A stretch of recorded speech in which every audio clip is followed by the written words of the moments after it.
During the Obama administration, a pivot to Asia policy was formed. The then Secretary of State Hillary Clinton published an article on foreign policy, America's Pacific Century. Half a year later, Secretary of Defense Leon Panetta presented an Asia-Pacific Rebalance outline that indicated the U.S. Navy would deploy 10% of its ships and submarines to the Pacific Ocean. By 2020, 60% of the American Navy will be deployed around the Pacific Ocean. 1 year later, his successor, Chuck Hagel, announced that 60% of the American Air Force will also be deployed in the Asian-Pacific region. Ashton Carter, the next Secretary of Defense in line, assured that America would continue to increase its military power projection in the region. In February 2016, the United States and 11 other countries signed the Trans-Pacific Partnership Agreement, which many observers believed would reduce the signatories' dependence on Chinese trade and bring them closer to the United States. But people still did not sense a fundamental change in China policy in the Obama era. This changed quickly after President Donald Trump took office. On August 13, 2018, Trump signed the National Defense Authorization Act, NDAA, for 2019. The $716 billion defense policy funds weaponry upgrades across military branches, increases the active duty forces, and addresses a number of countries that pose a strategic challenge to America, among which China took a front seat.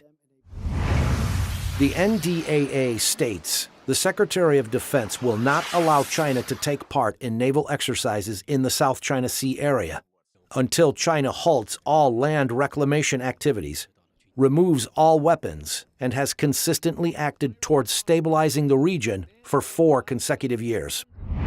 The NDAA also expanded the scope of its annual China military and security development reports to encompass espionage and technology transfers through investment, industry, cyber theft, and academics.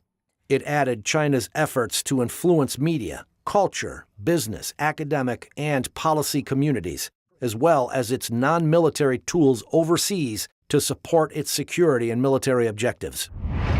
The bill also expands its China strategy to include a whole-of-government strategy, addressing China's efforts to undermine democratic institutions and processes.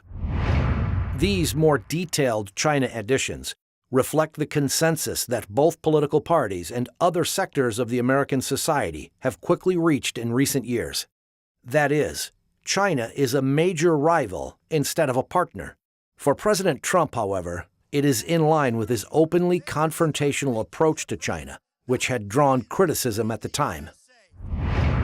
Since his election, President Trump has broken diplomatic precedents regarding China on several occasions.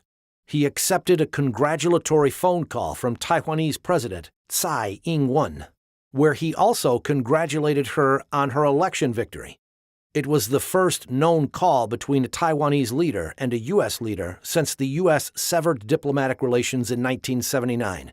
In contrast, President Trump never congratulated Chinese President Xi Jinping on his election, despite saying he has good relations with President Xi.